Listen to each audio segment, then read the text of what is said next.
Hello students, today we have to study the satellite communication, and the topics that will be covered today will be the introduction about the satellites and how the satellites are placed in an orbit around the earth. So before studying the satellite communication, we will see the definition of a satellite.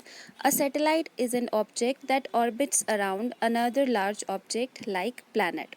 तो हम कह सकते हैं कि जो satellite होता है वो एक ऑब्जेक्ट है जो दूसरे ऑब्जेक्ट के अराउंड मूव करता है. For example, if we talk about the earth is having a natural satellite that is moon and that orbits around the earth in a path. That path may be circular or a little elliptical. And then there are another classification of satellites, that is man-made or artificial satellites. And in our day-to-day life, we see many things. We do many things that are dependent on the satellites. For example, if we see the TV, communication, weather forecasting, GPS, radio signals, etc., that are all dependent on the satellites. So satellites, they may be equipped with cameras, scanners, sensors. Depending on the purpose, they have been placed in the space.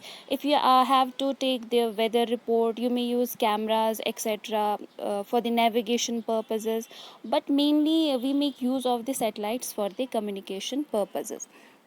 So if you have seen, here is on your screen image of a satellite, an artificial satellite. You can see it is having large solar panels attached to it. So what is the job of these solar panels? The job of these solar panels is to convert the sun's energy into the electricity that powers the spacecraft. So where do the satellites get the energy? They get from these solar panels. So in addition to this, satellite is having more circuitry. There are transponders, that is there are transmitters, and then there are receivers. The receivers do the job of receiving the signal, and the transmitters do the job of transmitting the signals back to the ground station, or you can say the earth station.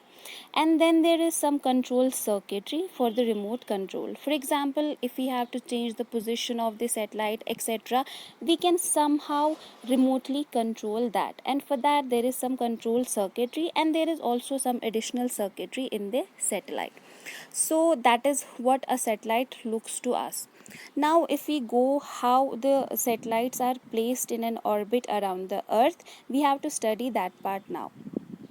Now if we know if what a natural object does, what a natural motion is, natural motion of an object is a linear motion. An object will keep on moving in a straight line, but we see when we have to place the satellite around the earth, it takes the circular path or it takes the elliptical motion, a bit elliptical motion. And for an object to move in the circular path, it needs centripetal force. There is some centripetal force. Now if you see in figure 1, earth, and the radius of the earth has been represented by r, and then there is the satellite, and the satellite has been placed at a height of h from the surface of the earth. And if you can see in figure b, the what is the natural motion of an object? It is linear. So satellite tries to move in a linear path, in a straight line, you can say. But at point a, what happens? There is the gravitational pull of earth. The earth tries to pull it towards itself, so it traces a circular path. Now again, when it is pulled, it reaches the point b. Again, what is the natural motion of an object? A straight line. It will try to move. The object here is satellite.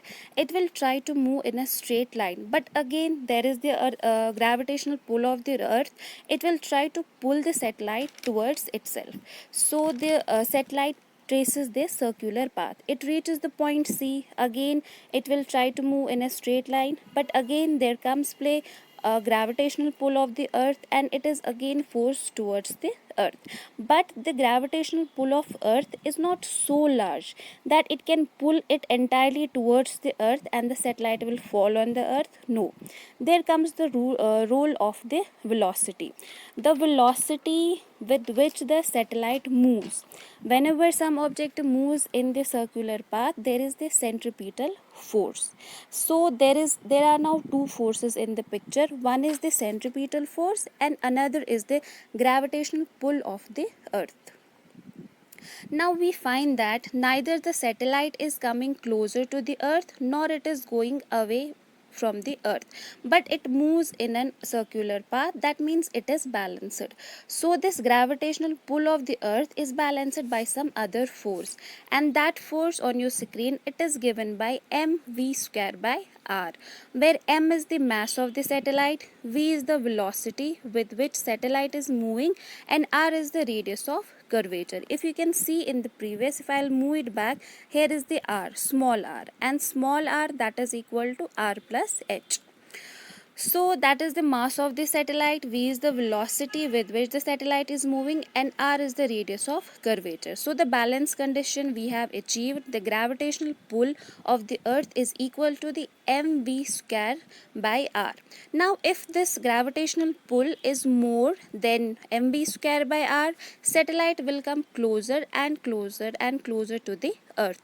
Now if velocity with which the satellite is moving, it is lesser than the earth, sorry, here it is a bit typing error. If velocity is greater than f, it is a typing error here, we have written it less, but the condition is if velocity is greater than f, it will move away from the earth. So if velocity factor is more, the satellite will move away from the earth. If gravitational pull is more, the satellite will move closer to the earth. But if the two are balanced, it will make a perfect circular path. So when the two are balanced, the satellite moves in a circular path. It orbits around the earth in a circular path. Now we know that this gravitational pull, we know that it is equal to, the gravitational force is equal to gme m divided by r square, and that is equal to mv square by r. What is g? It is gravitational constant, me mass of earth, m mass of satellite, and r is radius of curvature. Now we can replace the small r with r plus h. So the velocity with which the satellite moves around the earth, it is called as orbital velocity, and now on we will write this orbital velocity by v naught.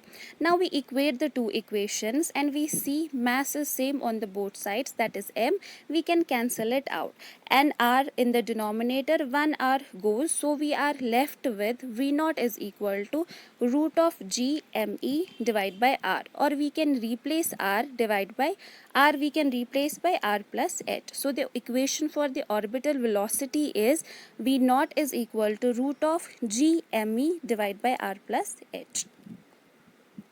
Now you see the equation, we know that is equal to root of g me divided by r plus h. If we see g, that is gravitational constant, it is a constant. Me mass of earth, this is constant. R radius of earth, it is also constant. So height is a variable factor. That means where above how much earth you are placing the satellite. So where on the earth you are placing the satellite, above the earth. So this is a varying factor. If the value of h is more, v naught will be less.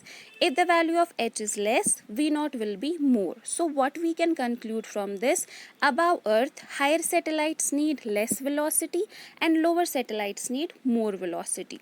This we can also conclude from the fact that if a satellite is closer to the earth will exert more gravitational pull on the satellite. So there must be more centripetal force. So centripetal force depends on the velocity of the satellite. So the velocity of the satellite must be more. So we can also conclude from here, higher satellites need lesser velocity and lower satellites need more velocity.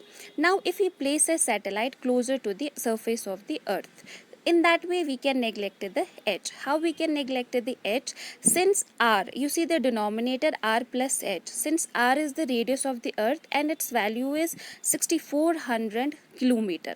So if we place the satellite at a height of 10 kilometer, 5 kilometer, 20 kilometer above the surface of earth, that can be neglected compared to the radius of the earth. So we have orbital velocity given by root of GME divided by R. If we can just do a little manipulation, we will in the denominator we will keep R square and we'll multiply by R as is shown in the equation. Now we know that GME divided by R square, that is equal to small g, with a value having 9.8, and radius of the earth is given by 6400 into 10 raised by 3. If we calculate this value, it will be approximately equal to 8 kilometer per second. So we can say that orbital velocity, the velocity with which the satellites move which are closer to the earth, their value is approximately given by 8 kilometer per second. Thank you. This